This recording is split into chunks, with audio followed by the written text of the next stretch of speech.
Download करें जनमत Haryana app. कुछ महीने पहले ही उन्होंने मांग की, उनकी मांग पर हमने ये घोषणा की है और जब घोषणा की जाती है तो ये जनता पर निर्भर करता है कि वो हमारी कही हुई बात पर विश्वास करते हैं कि नहीं करते हैं।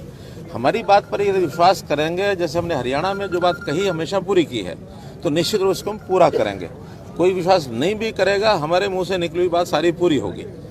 IMT का मतलब ये है कि वहाँ पर लोगों से हम ज़मीन लेंगे और उसकी जो एरिया जितना भी हमको मिलेगा उस हिसाब से उसका साइज़ होगा, उसी हिसाब से वहाँ एक क्लस्टर तय किया जाएगा।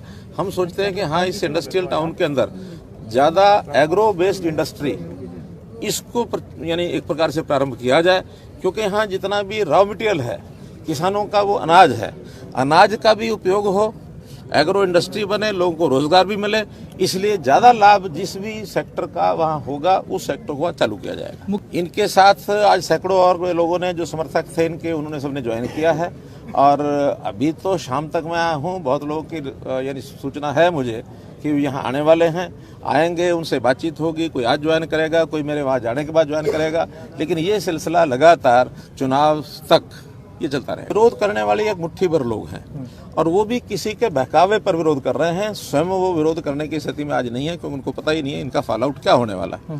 हम भी उन किसानों को जब बताते हैं तो इतने बड़े बड़े कार्यक्रम किसानों के हमारे भी हुए हैं, हर जिले में ट्रैक्टर यात्राएं निकली हैं, सेमिनार हुए हैं।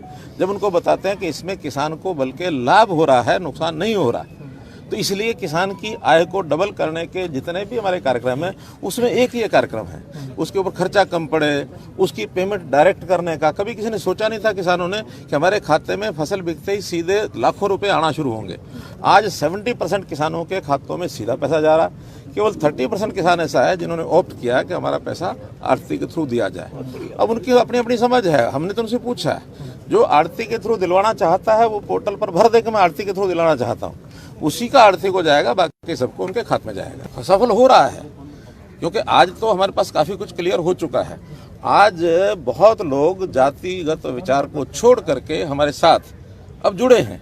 उस जातिगत अगर तरीके से देखा जाता तो आज हमारे जगबीर मलिक ये हमारे साथ क्यों जुड़ते हैं? ये सैकड़ों की संख्या में आज यहाँ जुड़े हैं, साथ लगे हैं। और यही नहीं, इससे पहले कितने लोग ज्वाइन कर चुके हैं, वो सारे अपनी जातिगत तरीके से ऊपर उठ करके जुड़ रहे हैं।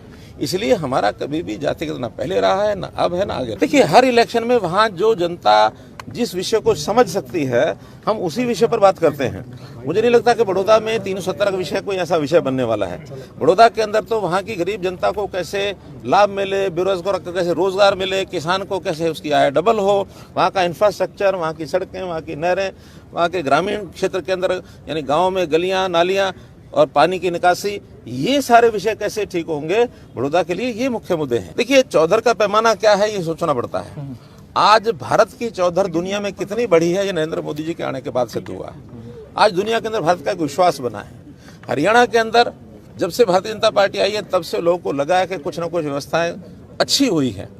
जिस बात की वो चौधर करते हैं वो जातिगत राजनीति करना चाहते हैं। जातिगत चौधर का आज कोई अर्थ नहीं रहा, ये पुराने जमानों की बातें हो गई हैं।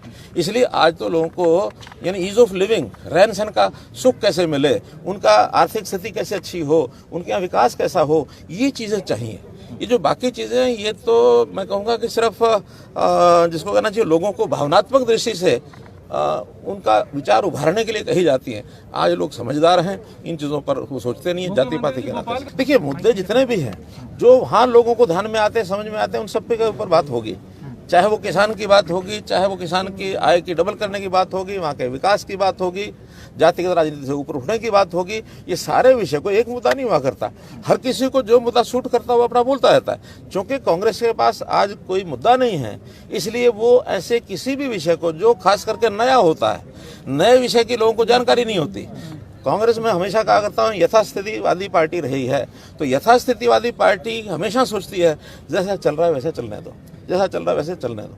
कभी भी उन्होंने किसी चेंज के ऊपर काम नहीं किया। उदाहरण के लिए किसानों की प्रधानमंत्री फसल बीमा योजना ये 30 साल से लटकी हुई है। 30 साल पहले ये विचार आया था कि हमको केंद्र सरकार की ओर से ही प्रधानमंत्री फसल बीमा योजना लागू करनी चाहिए। कांग्रेस के टाइम पर आया, बाद में हमारी सरकार भी कुछ समय रही, लेकिन इन्होंने विरोध किया, ये कभी हिम्मत नहीं कर पाए। हमने आकर के हिम्मत की कि नहीं, प्रधानमंत्री को फसल बीमा योजना के अंतर्गत किसी का लॉस हुआ है तो हम देंगे। ये इसी प्रकार के किसानों के जो बिल हैं, ये आज का एक दिन का विचार नहीं है, ये विचार भी बहुत पुराना है। इनके समय भी खूब चला था। हम पार्लियामेंट के भाषण उठा करके देख लें, चाहे वो कपिल सिब्बल का भाषण है और चाहे इसका अपना दीपेंद्र हुड्डा का भाषण है उसमें। तो ऐसे कई विचार ये समय समय जब ये सरकार में होते हैं कुछ और बोलते हैं, विपक्ष में होते हैं कुछ और बोलते हैं। राजनीति के आगे, राजनीति के पीछे हर हलचल को जानने के लिए हमारे YouTube चैनल जनमत हरियाणा को लाइक करें, सब्सक्राइब करें और अपडेट रहने के लिए बेल आइकन दबाना ना भूलें। देखते रहें जनमत हरियाणा, सच के अलावा कुछ भी नहीं।